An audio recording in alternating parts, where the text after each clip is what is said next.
my friends. I'm coming to you early today. I'm just trying to get it uploaded so it's not past your bedtimes. So, today we're going to read two chapters, chapters 3 and 4.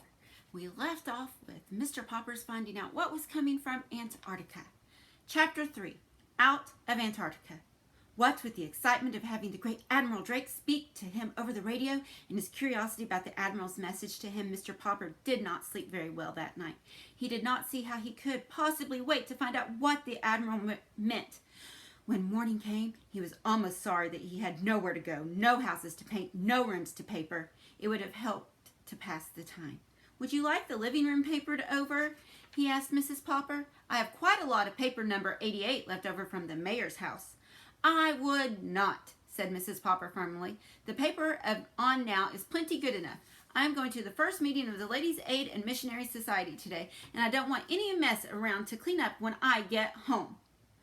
"Very well, my love," said Mr. Popper meekly, and he settled down with his pipe, his globe, and his book of Antarctic adventures.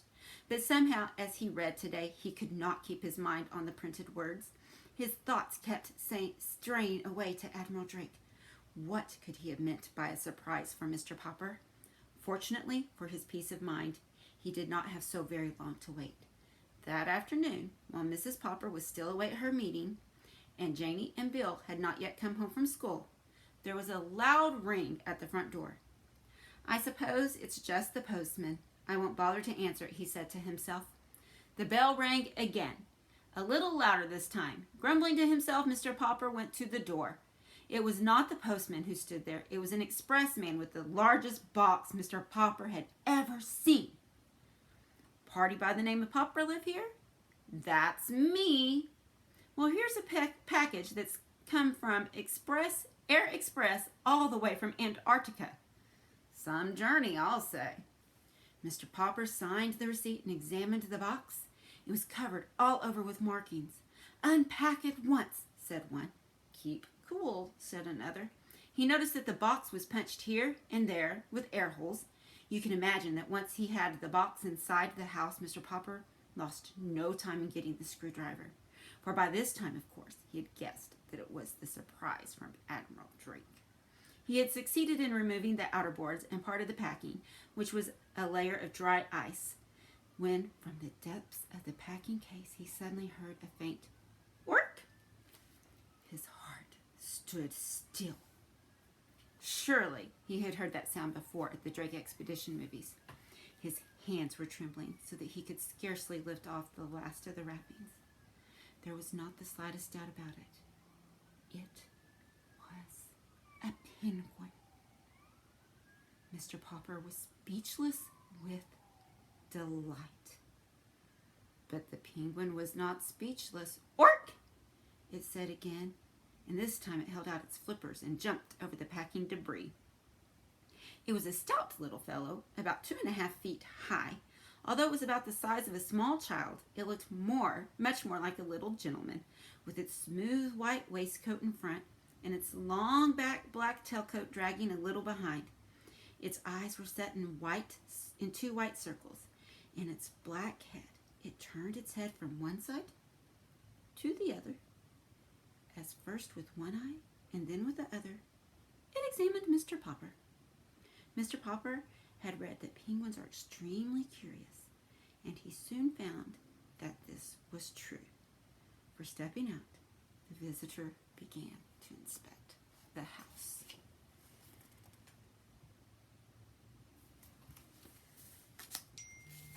Down the hall.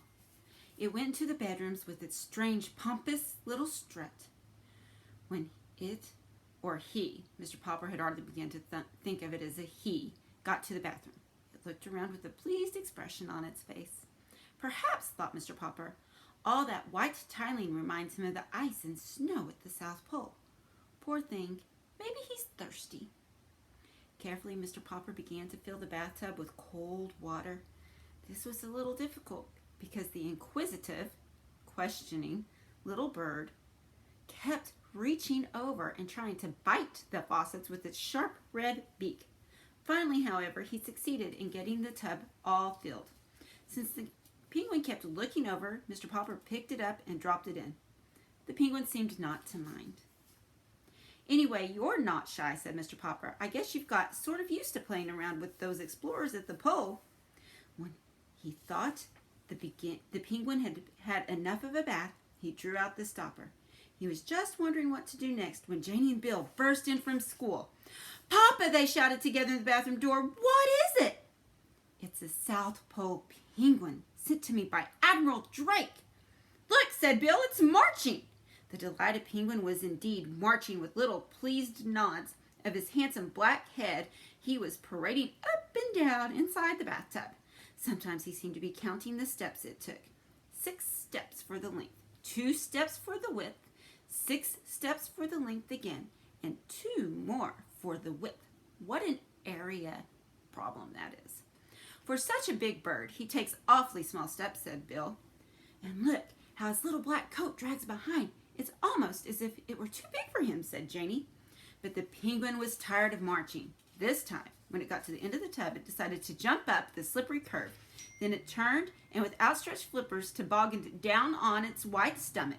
They could see that those flippers, which were black on the outside, like the sleeves of a tailcoat, were white underneath. Gook, gook, said the penguin, trying its new game again and again. What's its name, Papa? Asked Janie. Gook, gook, said the penguin, sliding down once more in its glossy white coat. It sounds something like cook, said Popper. Why, that's it, of course. We'll call him Cook. Captain Cook. Chapter 4, Captain Cook. Ah, call who, Captain Cook? Asked Mrs. Popper, who had come in so quietly that none of them had heard her. Why, the penguin, said Mr. Popper. I was just saying, he went on as Mrs. Popper sat down suddenly on the floor to recover from her surprise, that we did name him after Captain Cook. He was a famous English explorer who lived about the time of the American Revolution. He sailed all over where no one had ever been before. He didn't actually get to the South Pole, of course, but he had made a lot of important scientific discoveries about the Antarctic regions. He was a brave man and a kind leader.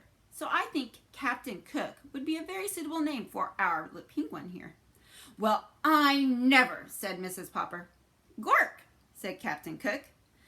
Suddenly getting lively again, with a flap of his flippers, he jumped from the tub to the washstand and stood there for a minute surveying the floor. Then he jumped down, walked over to Mrs. Popper, and began to peck at her ankle. Stop him, Papa, screamed Mrs. Popper, retreating into the hallway with Captain Cook after her. And Mr. Popper and the children following. In the living room she paused. So did Captain Cook, for he was delighted with this room. Now, a penguin may look very strange in a living room, but a living room looks very strange to a penguin.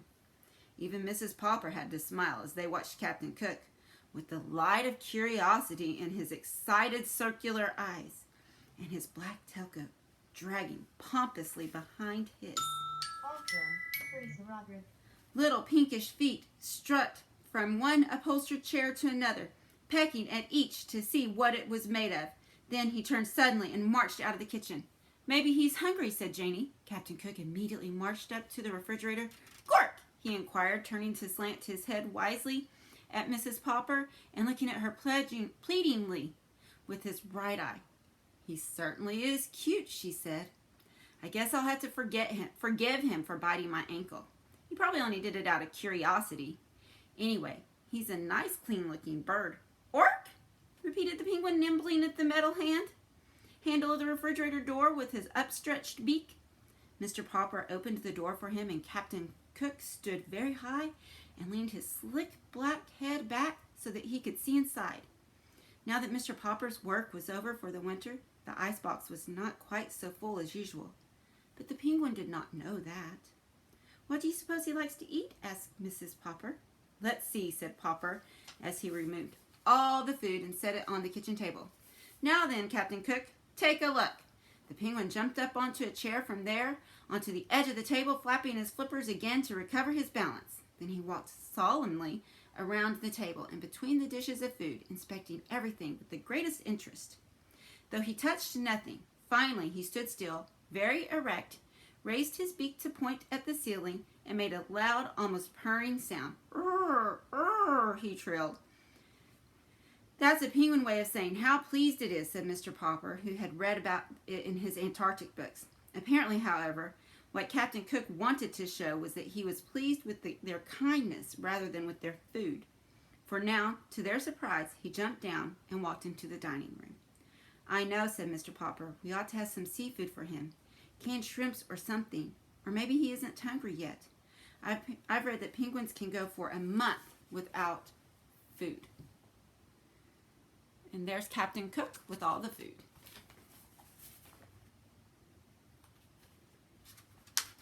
Mama, Papa, called Bill, come see what Captain Cook has done.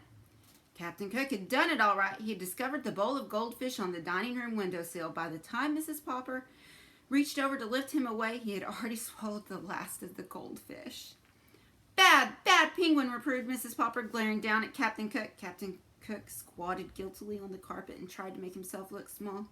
He knows he's done wrong, said Mr. Popper. Isn't he smart? Maybe we can train him, said Mrs. Popper. Bad, naughty captain, she said to the penguin in a loud voice. Bad to eat the goldfish, and she spanked him on his round black head. Before she could do that again, Captain Cook hastily waddled out of the kitchen. There, the Poppers found him trying to hide in the still open refrigerator. He was squatting under the ice cubes, coils under which he could barely squeeze.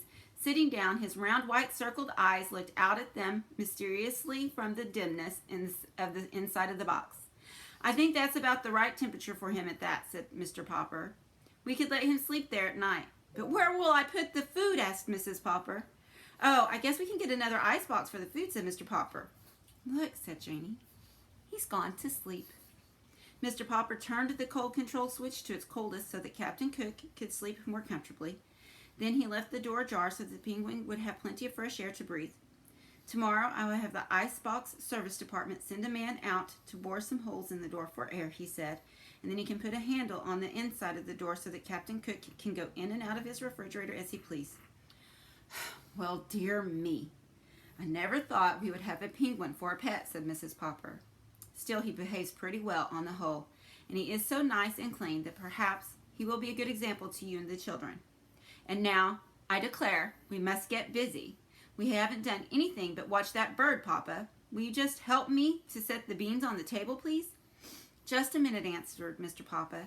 I just happened to think that Captain Cook will not feel right on the floor of the icebox. Penguins make their nests of pebbles and stones, so I'll just have to take some ice cubes out of the tray and put them under him. That way, he will be more comfortable. So tomorrow we'll read Chapter 5, Troubles with a Penguin. I wonder what kind of troubles you could have with a penguin. So, that's our few chapters for tonight. I hope you enjoy them and have a great evening, my friends. Bye. I love you.